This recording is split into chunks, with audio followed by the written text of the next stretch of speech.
You are the only person who can control your thoughts, and your thoughts control your life. Your mind is the control center of your life. Not your circumstances. Not your past. Not the people around you, the balance in your bank account, or the conditions of the world. Everything you've ever achieved, and everything you've failed to grasp, it all began, lived, and ended inside your mind. Let that sink in. Because until you grasp this truth with unwavering certainty, you'll continue to hand over the reins of your life to chance, to fear, to someone else's approval. But not anymore. You were born with a mind that can imagine new worlds, that can envision wealth, healing, love, and greatness long before any of it exists. That is not an accident. That is divine design. You have within you the most powerful tool ever known to humanity, the ability to think independently, to choose your focus, and to direct your thoughts like a laser toward the life you were meant to live. But most people never claim that power. They let their minds drift like a leaf on the wind, reacting, responding, never creating. They're living by memory, instead of living by vision. And if you live by memory, what you've seen, what you've been told, what didn't work before, then you're just recycling the past and calling it a life. But your mind wasn't given to you to repeat cycles. It was given to you to break them. And you do that by choosing a new belief. A new direction. A new command.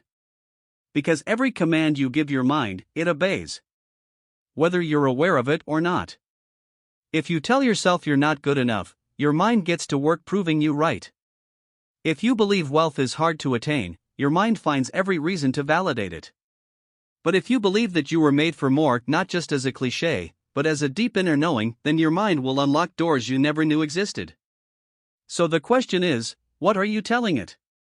Because the moment you start feeding your mind with truth, the moment you begin planting the seeds of purpose, discipline, vision, and courage is the moment your life begins to shift. This is not about fake positivity. This is not about plastering over pain with hollow words. This is about rewriting the code that runs your entire experience of life. Because mindset isn't just one ingredient in success, it is the furnace that fuels every thought, decision, and action you take. Mindset is the lens through which you see every challenge. It's the story you tell yourself when everything falls apart. It's the voice that either pushes you forward or pulls you back. And that voice, it's yours to shape. But you must become intentional. You must become aware. You must wake up and realize you are not your thoughts, you are the thinker of your thoughts. The observer.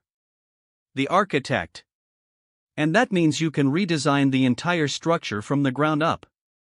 No matter how many years you've lived with doubt.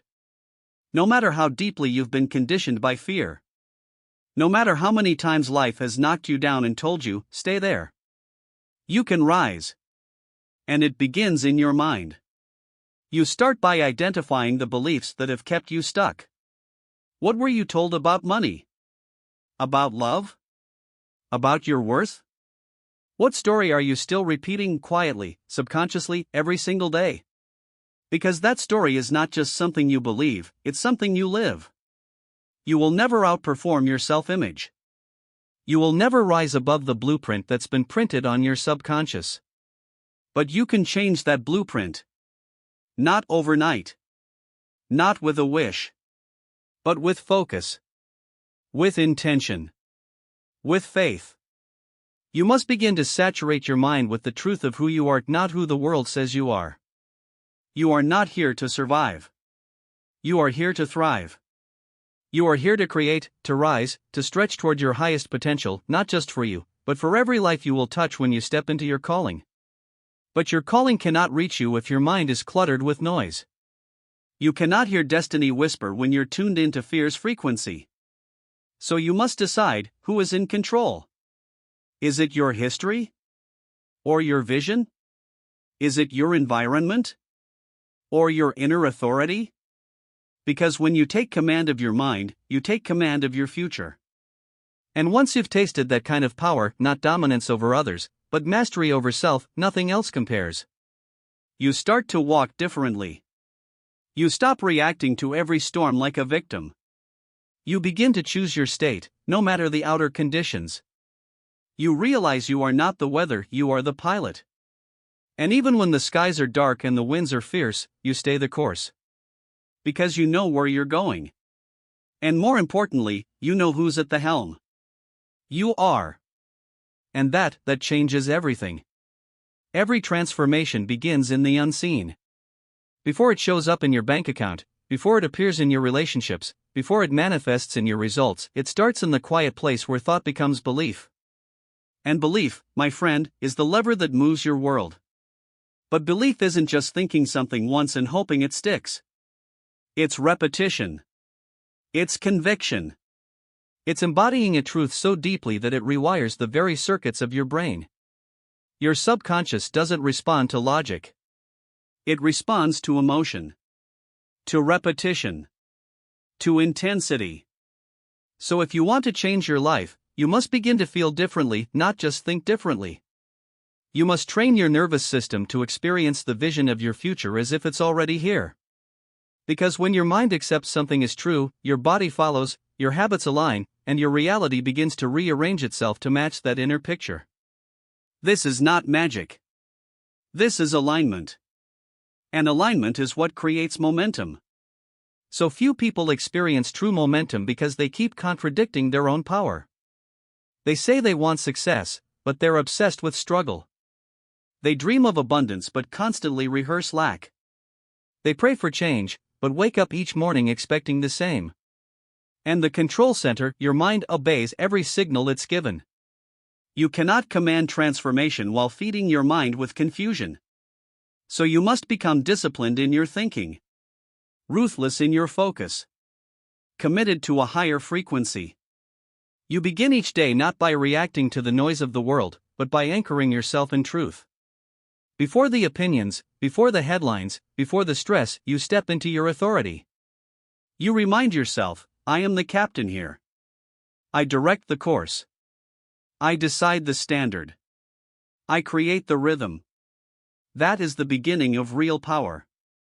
And once you take that step, you'll feel it, the stirring of something ancient inside you. A memory. A knowing. A quiet voice whispering, you were made for more. Because you were.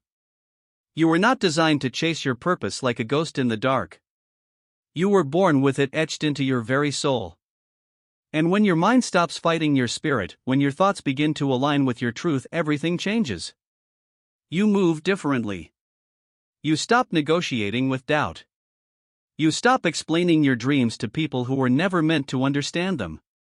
You stop seeking external permission and start living with internal conviction. You become the version of you that was always waiting patiently behind the veil of fear and limitation. But make no mistake, this isn't about ease. This is about freedom.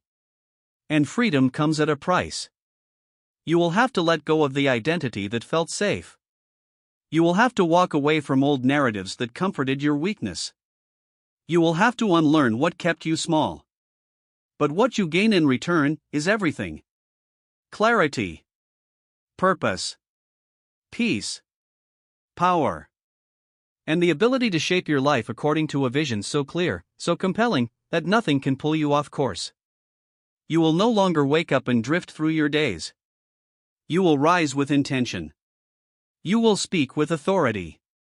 You will act with precision. Because you'll understand, your mind isn't just reacting to life, it's projecting it. You don't just see the world as it is. You see it as you are. And if you want to change what's out there, you must first change what's in here.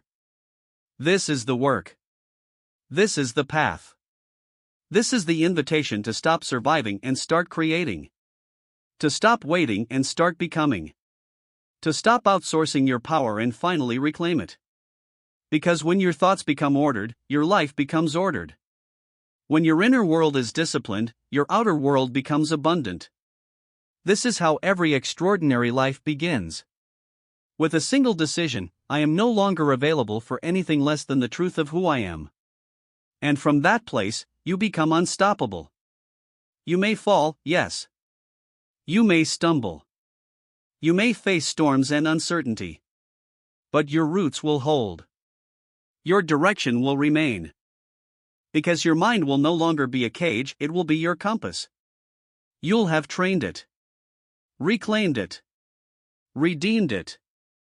And once your mind is yours again, the world no longer intimidates you. Because you've already won the greatest battle, the battle within. Victory doesn't begin with applause. It begins in silence. In the quiet moments when no one is watching, when the world is asleep, when doubt creeps in and your old self tries to claw its way back into the driver's seat. That's when it matters most. Not when it's easy, but when you're tempted to revert. When the familiar whispers, "Come back, it's safer here." But you know the truth now. You've seen the other side. And once you've glimpsed what you're truly capable of, what your mind can create when it's no longer hijacked by fear, you can't go back. You've awakened something. A fire. A force. It's not arrogance. It's alignment. And when a person becomes aligned with purpose, with truth, with a higher calling, they become a storm of clarity in a world full of confusion. They stop chasing motivation and start moving with discipline. They stop begging for signs and start acting from knowing. They stop shrinking to fit in and start expanding to lead. You were not meant to be another follower in a sea of noise. You were born to lead yourself. To master your mind. To rise with the kind of presence that makes no apologies. But listen closely, presence isn't loud. It's not bravado. It's not dominance. It's certainty. It's the quiet confidence that comes from doing the inner work. From holding yourself to a higher standard even when no one else does. From staying faithful to your vision even when results haven't yet appeared. Faith is the bridge between the invisible and the inevitable. You must walk that bridge. Even if your legs shake. Even if the wind howls. Even if you're walking alone. Because you won't be alone for long. The moment you master your mind, you begin attracting everything that matches your new frequency. People. Opportunities. Wealth. Peace. Not because you chased them. But because you became someone who commands them by your presence alone. Your vibration becomes your invitation. But it all begins here, in the control center. In the way you think when you wake up. In the way you respond when fear tries to negotiate. In the way you choose truth over noise, again and again and again. And here's the secret no one tells you. The mind doesn't need to be perfect. It needs to be trained. Just like a muscle. Just like a craft. Just like anything that matters. You will have thoughts that tempt you to quit. You will have moments when the old you sounds louder than the new you. That's not failure. That's feedback. It's your moment to respond with grace, with power, with intention. To say, I see you. But I don't answer to you anymore. Because now you answer to the vision. You answer to the future calling you forward. You answer to the highest version of you, the one who's already living the life your heart knows is possible. So let this be your turning point. Let this be the moment you no longer let the outside world govern your inner state. Let this be the moment you decide, my mind works for me now. Not against me. Let this be the moment you take back control. Because when your mind is clear, your path becomes unstoppable. When your belief is strong, your vision becomes reality. And when your soul and your thoughts move in harmony, the world cannot help but respond in kind. This is your power. This is your responsibility. And this is your time. Rise with it. Walk in it. Lead with it. Because your mind is the control center of your life. And now, you hold the keys.